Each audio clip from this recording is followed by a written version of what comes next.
Unit 1, GeoCon, problem number 48. Find the circumference of a circular pier if the area is 24 pi square units. Formula for area is pi r squared. Formula for circumference is 2 times pi times the radius. We need to find the circumference, so we need the radius, but we don't have it. All we're given is the area, right?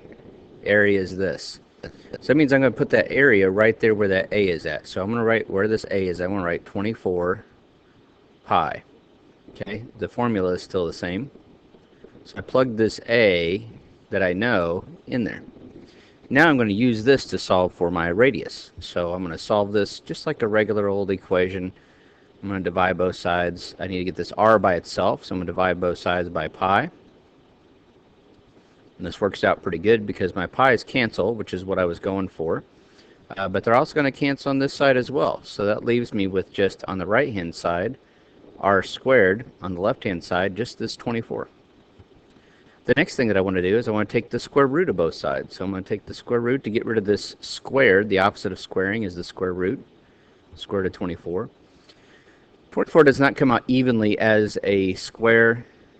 Okay, square root of 24 does not an exact number. I'm going to leave it like that for a second. Okay. Now I'm going to go over here and I'm going to find my circumference. So now I've got this radius is the square root of 24. I'm going to plug that in right there. So the circumference is 2 times pi times the radius of the square root of 24.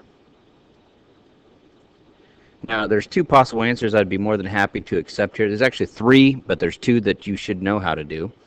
One would be this one. You could take your calculator at this point. Clear this out. Do the square root of 24 times 2. 2 times the square root of 24 equals. So I could do this. That means I could write over here, I could write 9.7979. So I can round this off. Say if I round to the nearest hundredth, that rounds that up, right? Actually, let me just drag this down here.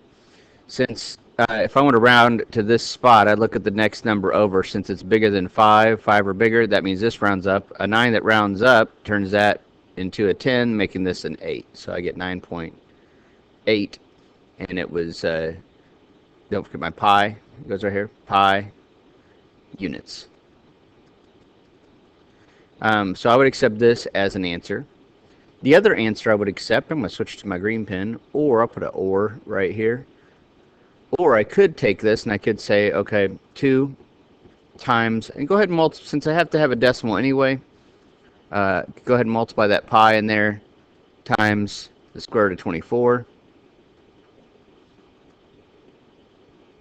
And hit enter, and I get this number, 30.78. So the or right here is 30 point, so again 8. I look over here, since that's just a 1, the 8's going to stay the same, so 30.78 units. Okay, either one of those answers is fine with me. There's a third possible answer, but it's not something I think that you've learned yet, so we'll leave it at just these two. If you have something different or a different way you think you could write that answer, you can always ask me and I'll let you know if it's right. And that's number 48.